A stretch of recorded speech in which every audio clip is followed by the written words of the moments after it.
biasa gitu ya, gelap. Memang gelap, gak ada lampu. Selama 6 bulan saya di sana, 3 bulan pertama itu memang tidak ada cahaya di malam hari. Itu semuanya hancur kan, terputus, nggak ada, semuanya akses penerangan itu nggak ada. Jadi kalau malam kami memang gelap gulita. Nah kemudian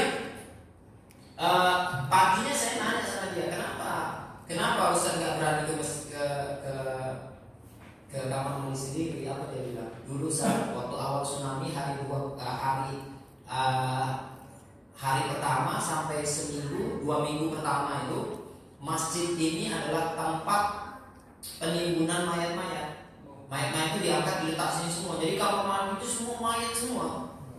Jadi trauma itu masih membayangin gitu ya, kalau dia mau jalan ke sana. Kalau kita ya nggak melihat itu kan, ya gelap-gelap ya nggak ada masalah gitu ya. Kalau dia kan masih membayangkan gelap-gelap itu terinjak mayat. Nah itu sakit takut Masya Allah.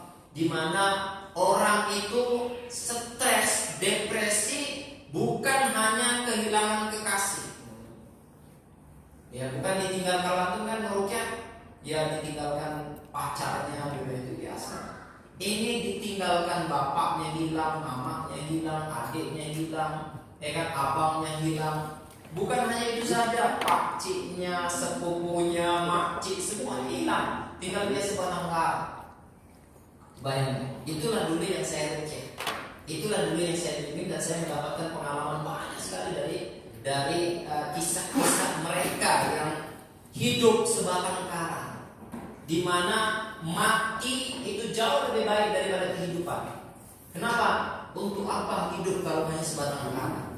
Kan gitu, semuanya hilang, harta tak ada lagi, cuman yang tersisa hanya yang nempel di badan. Itu kenapa di saat tsunami terjadi banyak orang montak hanya gara-gara 1 bungkus permen.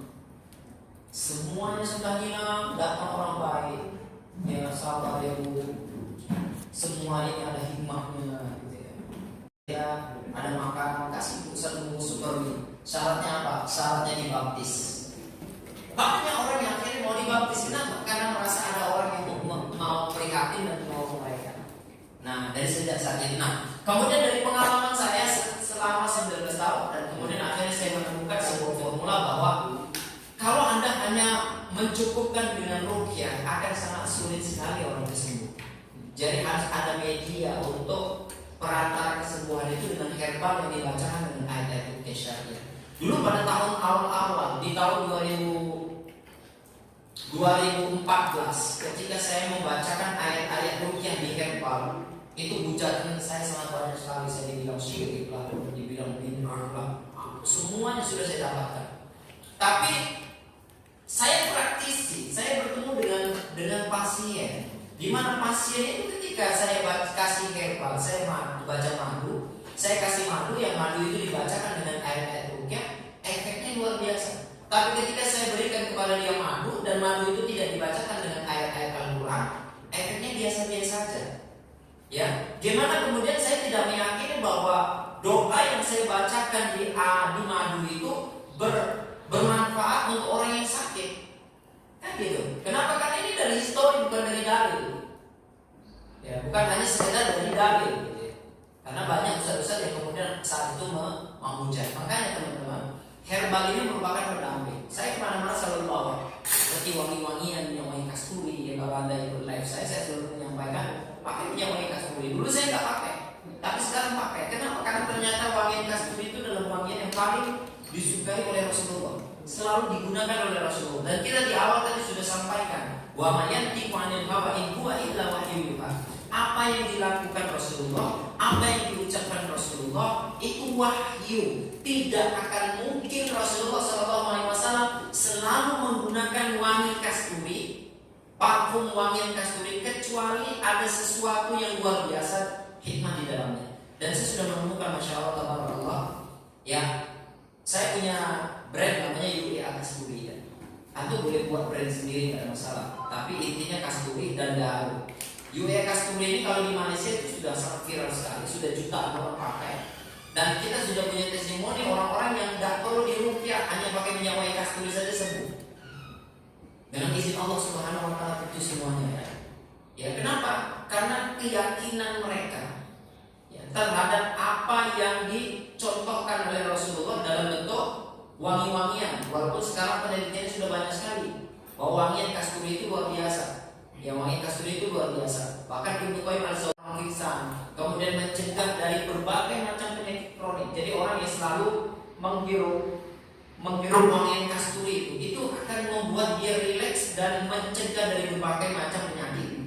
Kita sadari bahwa penyakit yang beredar di muka bumi ini yang kemudian menimpa seseorang, 80% penyebabnya adalah hati.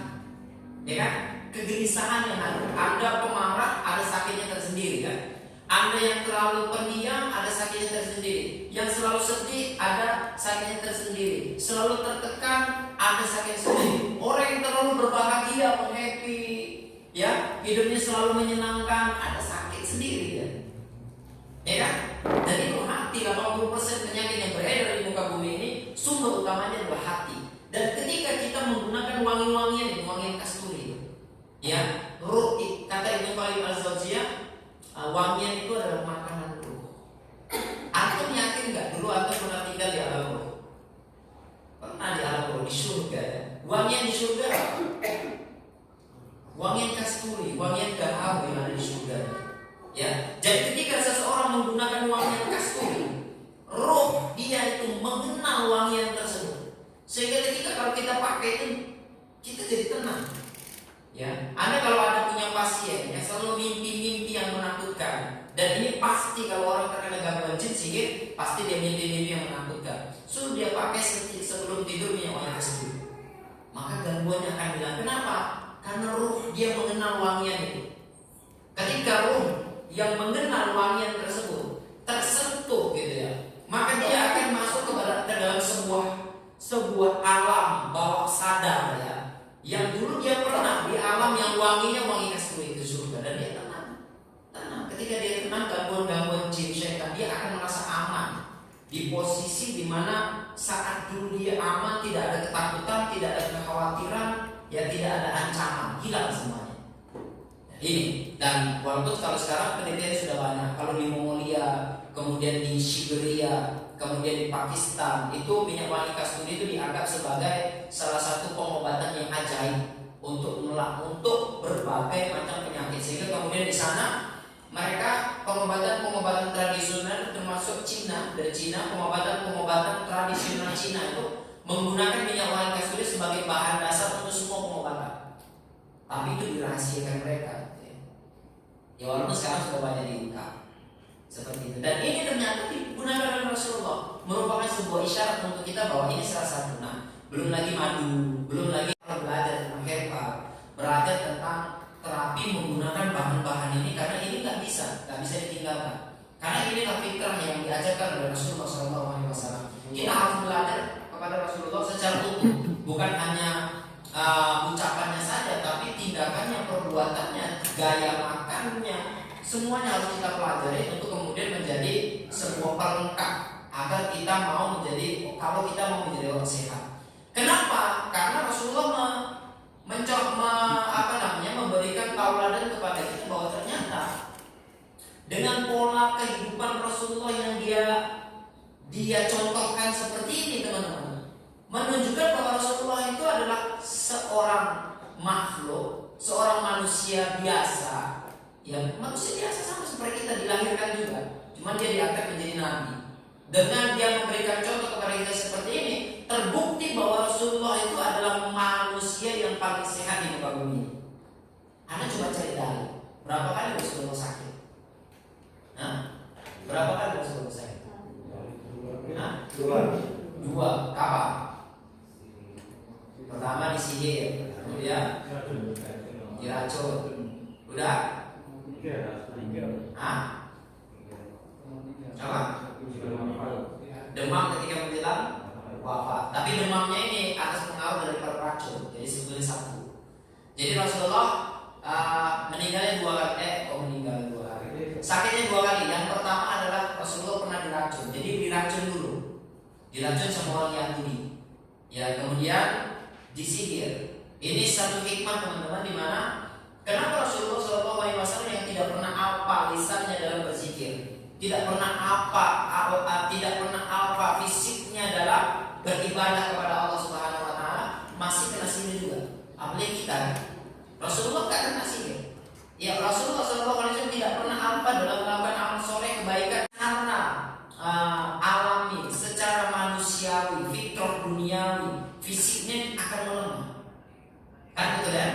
Fisiknya akan melemah dan itu menjadi sebuah potensi yang dikenali oleh jin. Makanya antum kalau suka dengan ceramahnya Ustaz Muhammad Faizal, beliau pernah mengucapkan bahwa jin itu punya satu potensi, dia punya satu kelebihan, melihat adanya potensi penyakit pada fisik manusia yang kemudian dia akan menempel di situ.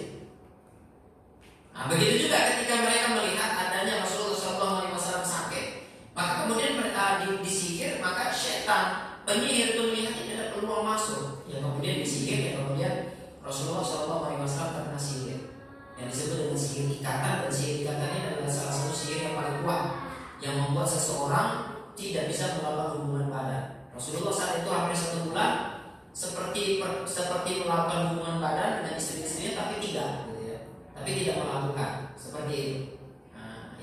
Tapi diruqyah oleh malaikat Jibril dengan membacakan surat Al-Baqarah yang kemudian sembuh dengan izin Allah Subhanahu Wa Taala dan bukulnya didapatkan, bukulnya kemudian dihancurkan. Teman-teman sekalian, nah ini mengisyaratkan bahwa Rasulullah SAW itu adalah manusia yang paling sehat di muka bumi ini. Gak mungkin ya ada orang yang lebih sehat dari beliau. Tidak seperti kita, paginya sakit perut, siang pening kepala, ya malam mencret, malam sakit mah, ya 1 hari 3 kali sakit. Rasulullah seumur itu hanya 3 kali. Ya kita 1 hari 3 kali. Makanya kenapa bisa terjadi itu? Minuman kita nggak seperti minuman Rasulullah. Ya Rasulullah minumnya apa? Air zam-zam, susu. Kita minumnya apa? Aqua, kopi. Minumnya kopi extra jos, ya kan? Sprite, ya Coca-Cola. Ya Rasulullah tidak. Ya makan kita berbeda dengan makanan Rasulullah. Kenapa kita tidak mencontoh makan mereka? Ya makan kita nasi padang, ya. Nah, masya Allah. Makanya kita terus belajar bagaimana agar kemudian kita bisa mensuri taulat dari Rasulullah SAW, tidak hanya dalam sebuah amalan, tidak hanya dalam sebuah ucapan perbuatan, tapi juga dalam masalah kesehatan. Bahwa Rasulullah itu orang yang paling sehat. Rasulullah itu orang yang paling kuat, teman-teman. Jangan dikira bahwa Rasulullah itu nggak kuat. Rasulullah itu kuat dan tidak ada satu sahabat pun yang bisa mengalahkan Rasulullah dalam urusan kekuatan. Ya, pernah satu ketika di Madinah, ya. Nah, bayangkan orang-orang kafir Quraisy, Nabi Muhammad akan menjawab, nggak mau. Kenapa? Karena ini orang paling kuat di Mekah, nggak ada yang bisa nyalakan. Besar badannya. Terkejut orang yang Nabi Muhammad jawab, oke, bentar aku tawaf dulu ya. Rasulullah tawaf selesai, kemudian dibuatlah hai bergulat 1 kali. Ronde pertama gulat kalah lagi. Gak percaya deh, gimana aku bisa kalah sama Muhammad? Aku lebih besar, dia kecil. Gulat lagi 2 kali, gulat lagi 3, terus gak pernah menang. Hanya 1-2 gerakan sudah kalah dari gulat. Sampai akhirnya dia menyerah, oke aku mengaku kalah. Ya maksudnya dia ingin mempermalukan Nabi Muhammad. Ternyata dia yang dipermalukan oleh Nabi Muhammad SAW. Kemudian kata Nabi Muhammad, kamu sudah janji akan masuk Islam, segera masuk Islam syahadat. Aku tidak akan mau masuk Islam sampai onta itu bisa bersyahadat. Ada onta di situ. Dia bilang, aku nggak akan bersyahadat sampai onta itu bersyahadat.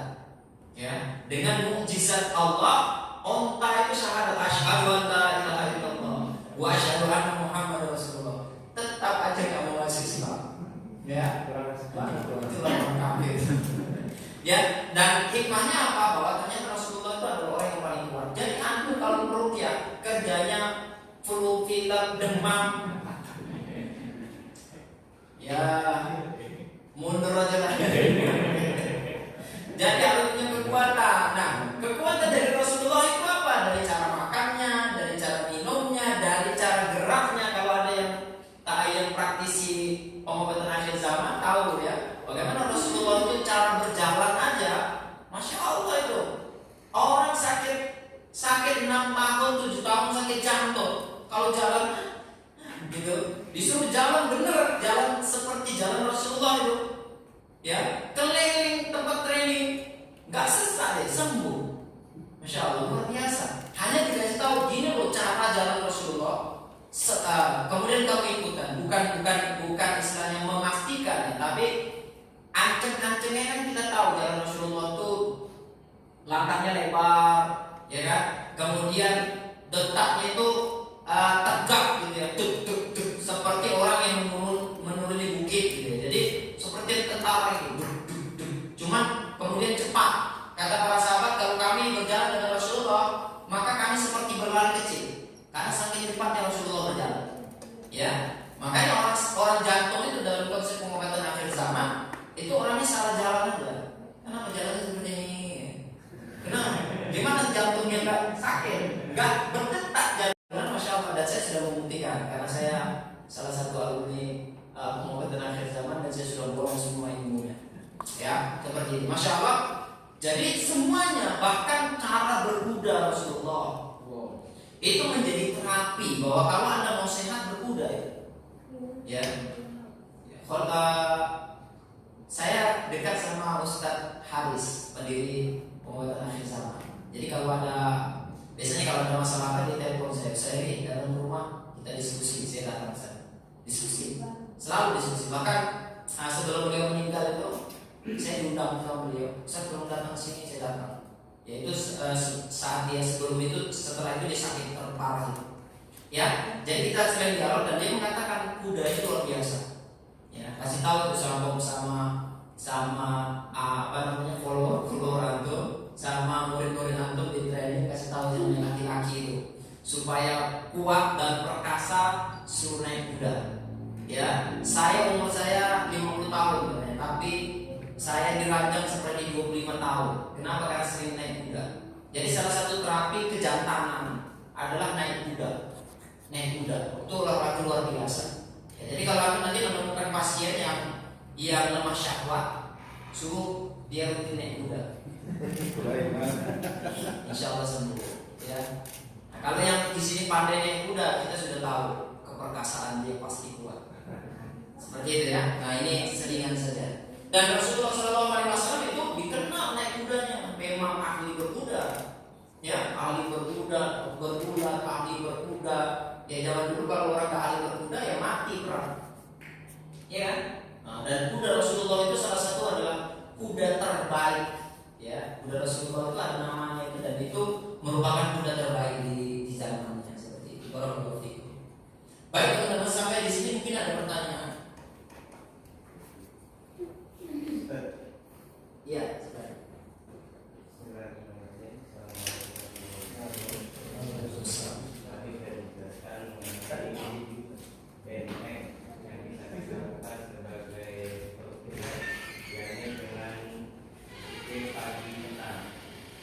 Apakah hal ini perlu juga kita wajibkan ke anak istri kita? Apakah sudah mencukupi dengan diri kita sendiri?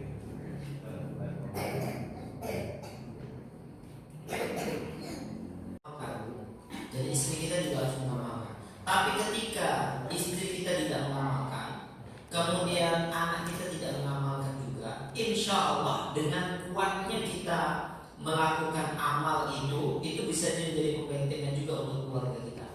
Karena kita selalu dekat dengan keluarga, gitu ya. Nah, setidaknya suami memperkuat zikir tersebut, jangan lengah.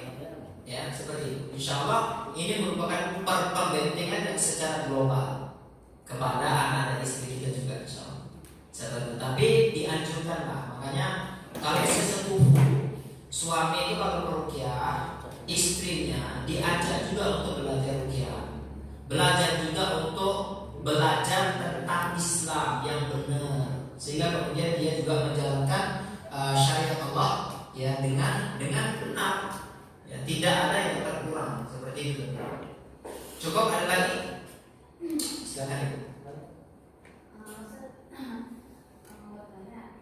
Bagaimana kalau kita mungkin terus itu handphone itu tuli gitu Ustaz. Jadi dia tidak bisa mendengar atau mungkin sudah tua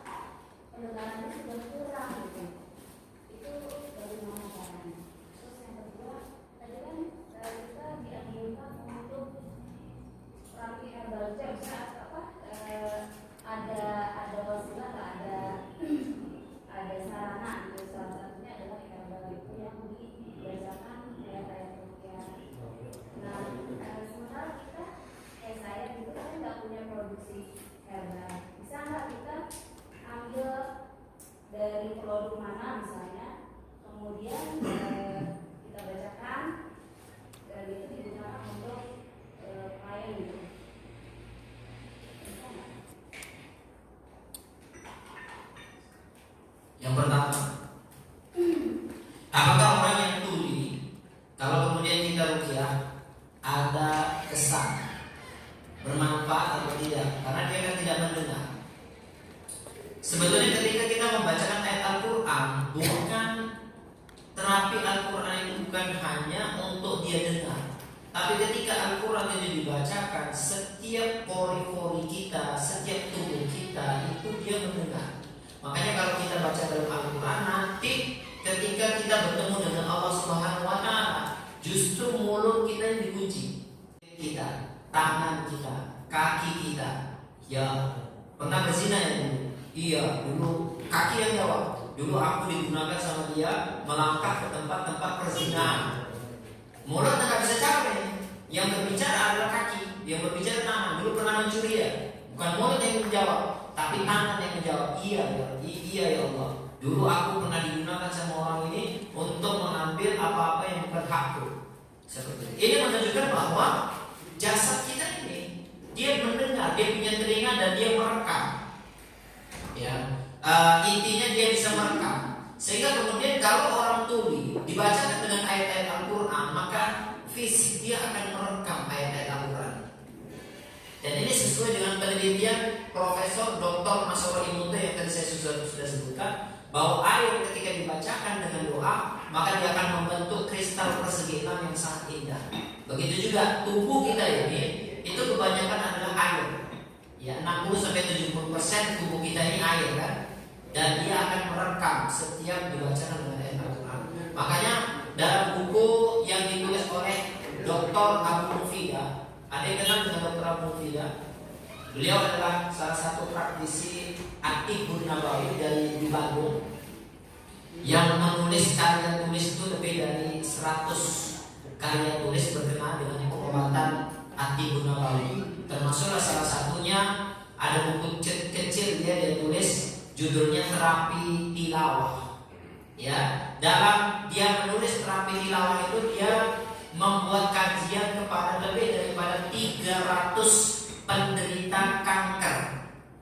300 penderita kanker yang kemudian dia terapi dengan hanya memperbaiki bacaan Al-Quran. Jadi memperbaiki bacaan Al-Quran, kemudian rutin mendengarkan ayat Al-Quran. Salah satunya mendengarkan ayat Al-Quran di saat tidur. Bayangkan, di saat tidur. Jadi ketika Anda tidur, jangan mematikan MP3.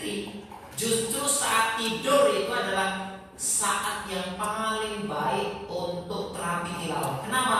Karena ketika kita tidur, seluruh tubuh kita itu berhenti bekerja. Semua yang berhenti bekerja, kecuali kuping sama jantung. Jantung dia akan tetap berdetak, telinga dia akan tetap mendengar dan merekam apa yang dia dengarkan. Fisik kita akan merekam. Cara yang paling efektif untuk menerapi orang yang gangguan mental, gangguan sihir. Ya, kalau gangguan sihir kan biasanya selalu mimpi-mimpi dulu adalah dia harus menghidupkan MP3 ayat-ayat Al-Quran saat dia tidur. Itu. Jadi terus bacakan dan insya Allah akan bermanfaat. Nah, hasil penelitian dari Dr. Abu Mufidah ini, ternyata dari 300 orang yang dia terapi penyakit kanker yang dia terapi dengan mendengar dan memperbaiki bacaan Al-Quran, hampir keseluruhannya lebih dari 90% sembuh dengan izin Allah Subhanahu Wa Taala dengan terapi tilawah, yaitu memperbaiki bacaan Al-Quran. Bahkan Dr. Abu Mufidah menyimpulkan bahwa orang yang terkena penyakit kanker, ya, mayoritas dari mereka, kebanyakan mereka adalah mereka yang bacaan Al-Qurannya belum benar. Nah, makanya ketika terapi dengan Dr. Abu Mufidah, Dr. Abu Mufidah ini ahli tahsin. Dia punya buku tulisan, buku tahsin ya, belajar tahsin Al-Quran dari 0 sampai bisa. Jadi orang yang terkena sakit kanker banyak sekali kemudian diajarkan cara membaca Al-Quran yang benar. Ketika bacaannya benar, sembuh penyakitnya. Coba teliti nanti orang-orang pasien-pasien nanti yang terkena penyakit kanker, suruh dia baca Al-Quran. Karena menurut penelitian dia memang orang yang terkena penyakit kanker, walaupun tidak semua, karena ada juga menghafal Al-Quran yang kena kanker gitu ya, tentu nggak berlaku untuk mereka. Tapi kebanyakan orang yang terkena kanker adalah mereka yang bacaan Al-Qurannya nggak benar, masih perlu diperbaiki pandang pendeknya, makhrajul hurufnya, sifat-sifat hurufnya, ini masih perlu diperbaiki.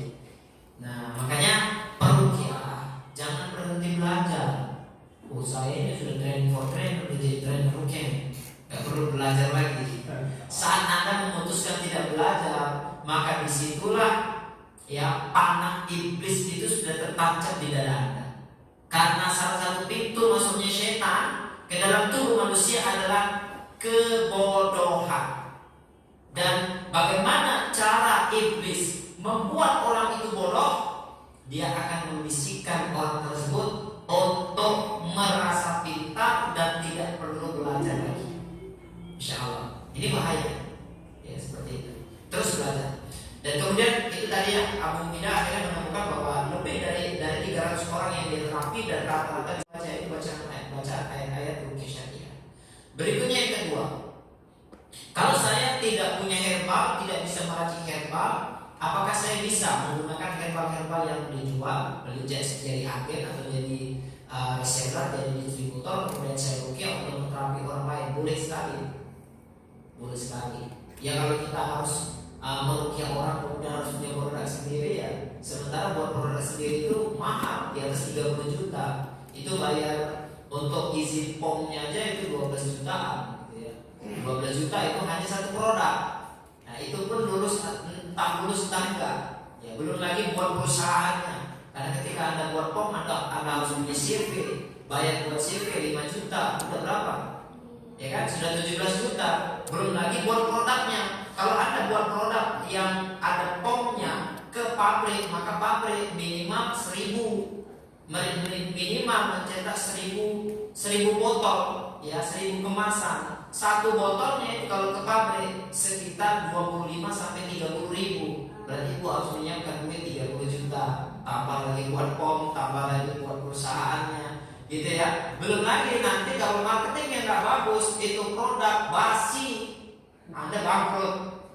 Ya, padahal kalau Anda punya uang 30 juta, Anda jadi distributor aja, distributor produk-produk yang memang baik untuk terapi rukyah. Contohnya ini. Yang pertama madu, kabatus sauda, minyak zaitun, kemudian kurma ajwa, ini harus ada. Praktis rukyah syariah harus senantiasa merekomendasikan ini. Apalagi yang sudah digabung ya, madu dengan dicampur dengan kabatus sauda, madu dicampur dengan minyak zaitun, madu dicampur dengan kurma ajwa, maka insya Allah sangat bermanfaat sekali untuk berbagai penyakit yang dirasakan seperti itu. Oke, sampai di sini cukup ya Bu ya. Jadi boleh ya. Tapi itu kan misalnya kita jadi reseller, itu kan udah disegel ya Ustaz. Kalau kita mau rukyah apa kita harus buka atau cukup begitu aja? Tidak harus dibuka, bisa langsung. Kalau mau dibuka lebih bagus. Tapi kalau misalkan segel ya nggak bisa dibuka. Nggak apa-apa, insya Allah bisa. Cukup? Ada lagi? Cukup ya.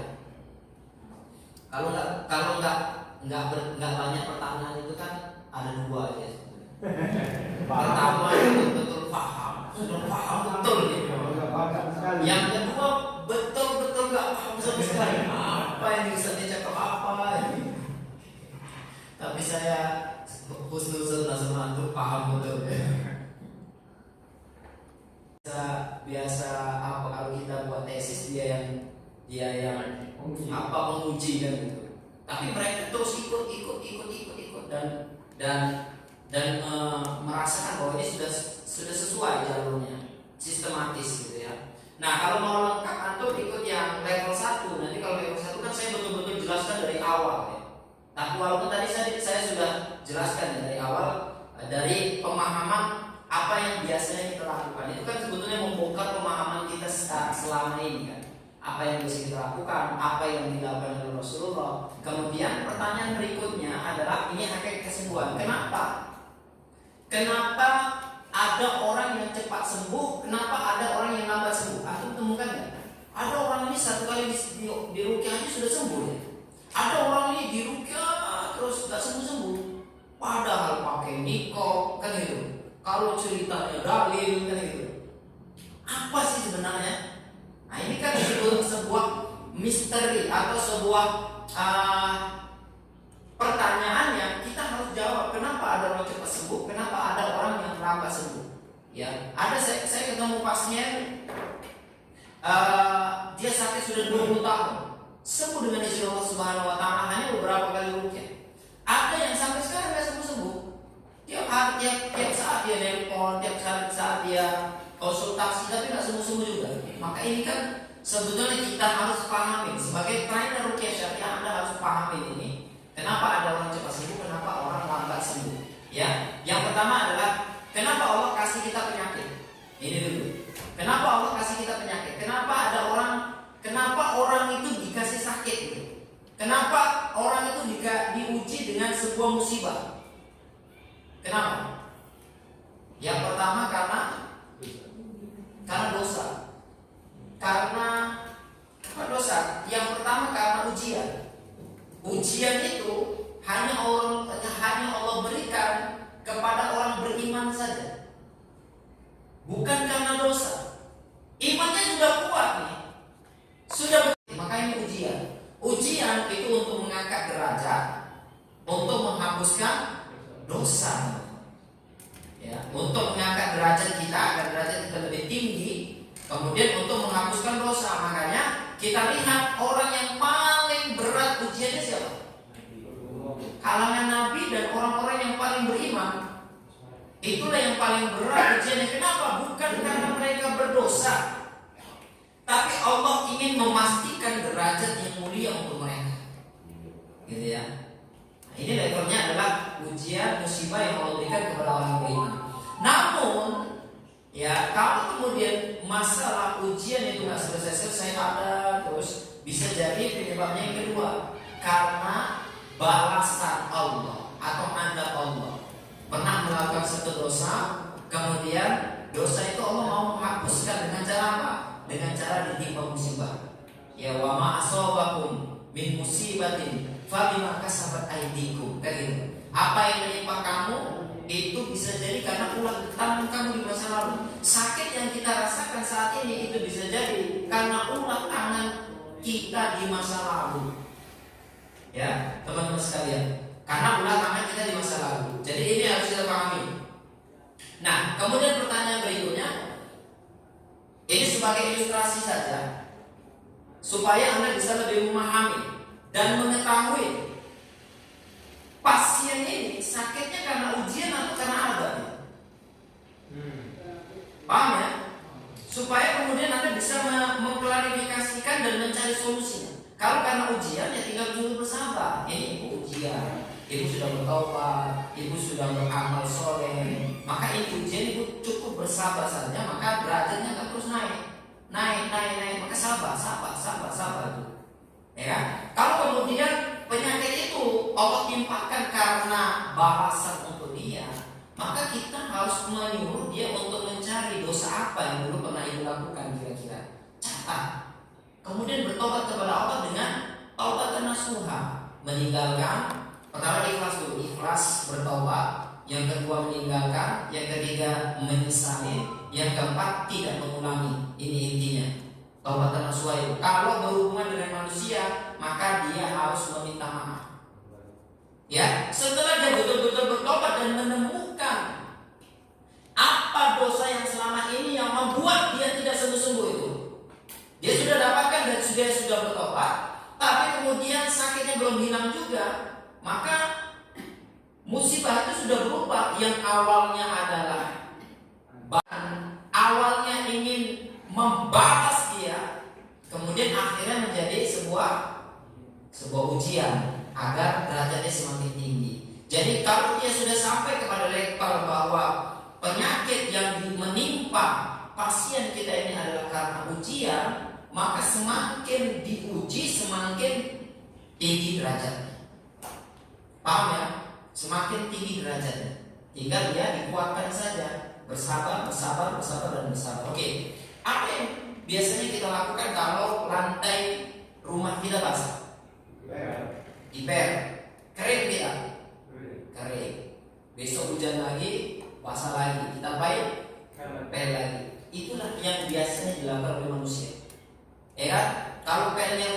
beli pel baru. Pel lagi, keren. Besok basah lagi, pel lagi. Besok keren. Besok basah lagi, pel lagi. Itu yang dilakukan oleh manusia. Sama dengan orang yang sakit. Orang sakit juga melakukan hal ini. Dia sakit jantung, datangnya ke mana? Ke pakar jantung. Dia sakit paru-paru, datangnya ke mana? Ke pakar paru-paru. Dia kena kanker, datangnya ke mana? Ahli kanker, ahli syaraf. Betul nggak? Betul, sama seperti ini. Dipel, sembuh nggak mereka ketika mereka sakit jantung? Datang ke pakar jantung, kemudian berobat, sembuh nggak? Sembuh, tapi sakitnya akan datang lagi. Kenapa? Karena dia hanya mengelak, hanya mengepel lantai saja. Paham ya? Jadi apa yang harusnya mereka lakukan? Yang harusnya kita lakukan saat lantai rumah kita basah adalah mencari sumbernya dari mana. Ya kan? Sumbernya dari mana? Oh, ternyata ada genteng yang bocor. Maka ditempel gentengnya atau diganti gentengnya. Kalau diganti, lantainya tidak dipel, kering tidak? Kering, dia kena angin aja pun kering. Kenapa? Karena sumbernya sudah nggak ada. Nanti kalau hujan lagi basah lagi nggak? Enggak, karena sudah tertutup. Begitu juga penyakit. Kalau kita sakit, kerasukan, datang ke ustadznya ini dari rukyah sembuh, pulang ke rumah sakit lagi, datang ke ustadz ini rukyah sembuh, pulang sakit lagi. Banyak kayak gitu. Banyak. Dan inilah yang kita temukan. Kenapa? Karena dia hanya ngepel lantai. Ya kan? Kemudian cari ustadz lain, itu hanya mengganti pel saja, mengganti pel baru. Konsepnya sama, ngepel lantai, bukan mencari dari mana sumber penyakitnya datang. Bocornya di mana? Tempel. Kalau sudah dapat tempel, ternyata masih ada lagi basah, tempel lagi. Masih ada basah lagi, tempel lagi. Saya selalu mengisyaratkan dulu. Saya dengan istri saya pernah tinggal di Puri Gading, di Bekasi, Puri Gading. Kemudian rumah keluar air dari lantai, kita tutup, ternyata masih keluar lagi kalau hujan. Keluar lagi. Ternyata ada sungai di belakangnya. Ya, ada sungai. Kalau sungai itu naik airnya kerembes. Ya sudah, solusinya apa? Karena ini nggak ditutup, nggak mungkin sungai dipindah. Ya sudah, rumahnya yang pindah. Pindah kami rumah. Pindah rumah. Yang rumah itu tinggi. Kalau rumah itu sempat kebanjiran, maka satu Bekasi itu banjir. Gitu ya. Selesai masalahnya. Jadi harus cari sumber masalahnya. Paham ya? Karena kalau tidak mencari sumber masalahnya, maka antum hanya ngepel lantai. Kalau antum sebagai peruqyah, kemudian ada orang yang diruqyah, hanya antum ruqyah, setelah itu dia sembuh, kemudian dia pulang ke rumah, antum hanya fungsinya sebagai pel. Sebagai pel. Bersih, dia pulang ke rumah 2-3 hari, datang lagi dia minta diruqyah. Kenapa? Sumbernya masih ada. Hujan turun, dia akan basah lagi. Paham ya? Kalau ilustrasi dari Ustaz siapa? Nadir adalah lalat dan sampah. Ya kan? Ada sampah, lalat datang. Kita ambil baygon, mati kan? Kira-kira lalat datang lagi nggak? Datang lagi karena sampahnya masih ada. Jadi kalau kita mau selesai sampah lalat tuh nggak pernah datang, apa yang diselesaikan? Sampah yang bersihkan. Begitu juga konsep ini. Bukan hanya dipel, tapi apa yang menjadi masalahnya, apa yang menjadi puncak masalahnya, apa yang menjadi akar masalahnya. Teman-teman sekalian, saya supaya lebih mudah memahami, saya kisahkan sebuah cerita. Ya, di Jawa Timur ada ustaz yang dia lumpuh selama 16 tahun, nggak sembuh. Kemudian minum herbal nggak sembuh. Sampai akhirnya ustaz ini membaca sebuah kitab yang ditulis oleh Ibnu Qayyim al-Jauziyah. Antum peruqyah wajib baca. Apa judulnya? Ada wa ad-dawa, obat dan penyakitnya. Ketika dia baca di situ, ternyata buku itu mengungkapkan apa saja sumber-sumber penyakit itu. Ternyata dosa itu bisa menyebabkan seseorang tertimpa sebuah musibah atau penyakit yang musibah tersebut susah untuk disembuhkan. Maka kemudian setelah dia baca buku itu, dia jangan-jangan aku lumpuh ini karena dosa di masa lalu yang pertobatannya belum selesai. Maka kemudian Ustaz itu ambil buku kosong, dia bawa pulpen, dia tulis dosa-dosa yang belum. Apa yang terjadi di tahun yang sama pada tahun yang ke-16,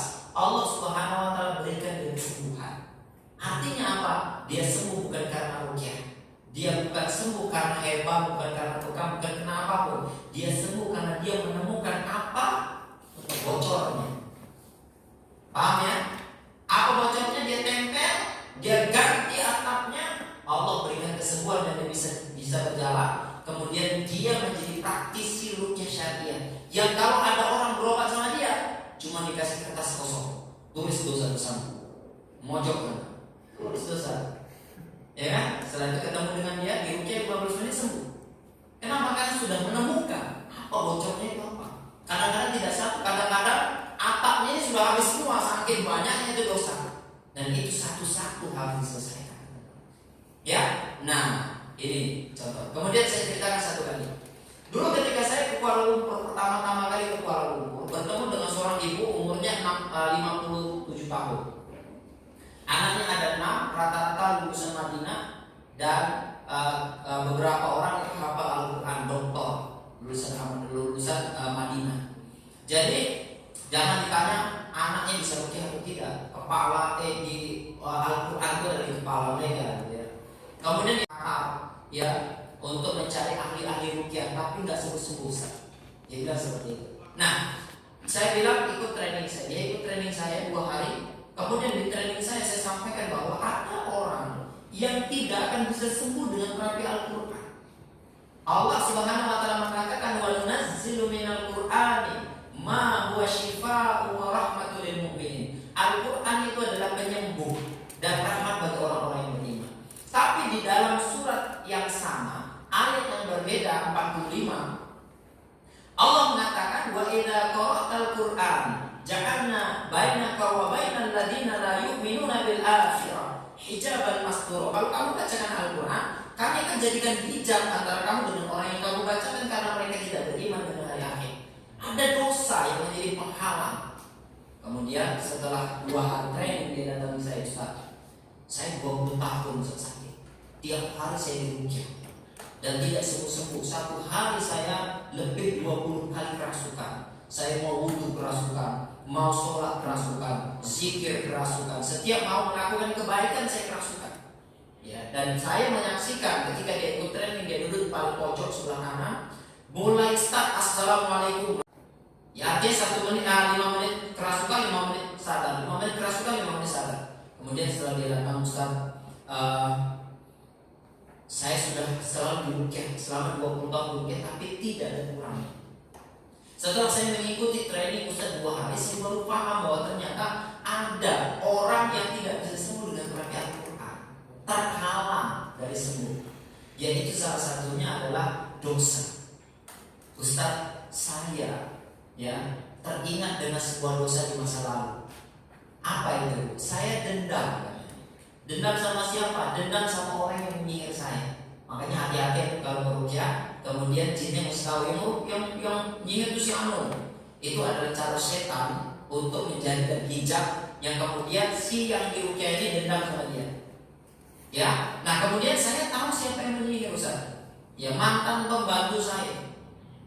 Dia orang Malaysia, pembantu dari Indonesia, orang Medan, yang kemudian bermasalah di rumah saya. Kemudian saya pulangkan, saya antar ke rumahnya di Medan. Sampai di rumahnya di Medan, keluarganya semuanya mengamuk, marah sama kami. Kemudian mengirim SMS. Dulu masih ada SMS. Di SMS, kalian satu keluarga akan kami sihir sampai mati. Maka sejak itu saya sakit, suami saya sakit, anak-anak saya sakit, sampai suami saya meninggal. Maka kemudian sejak saat itu saya dendam sama pembantu saya itu dan saya belum memaafkan. Apakah karena ini menyebabkan saya tidak bisa sembuh, Ustaz? Saya bilang positif 100%. Itulah yang menjadi penghalang. Itulah kebocoran hidup selama ini yang menyebabkan sekalipun lantainya dipel tidak akan pernah selesai. Kenapa? Karena bocoran masih ada.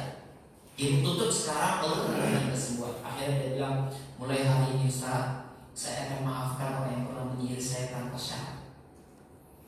Ya. Kemudian 2 bulan setelah itu saya masih ingat, saya ngisi training di Borneo, di Kalimantan, di Sabah ya, daerah Malaysia. Kemudian saya transit di Kuala Lumpur. Transit di Kuala Lumpur, masuk WhatsApp dari dia. Masuk WhatsApp, Ustaz apa kabar? Saya bilang alhamdulillah. Sedang di mana Ustaz? Saya ini baru aja turun dari pesawat transit di Kuala Lumpur. Kemudian Kemudian saya tanya sama dia, gimana kabarnya ibu? Aku masih kerasukan. Dia bilang apa?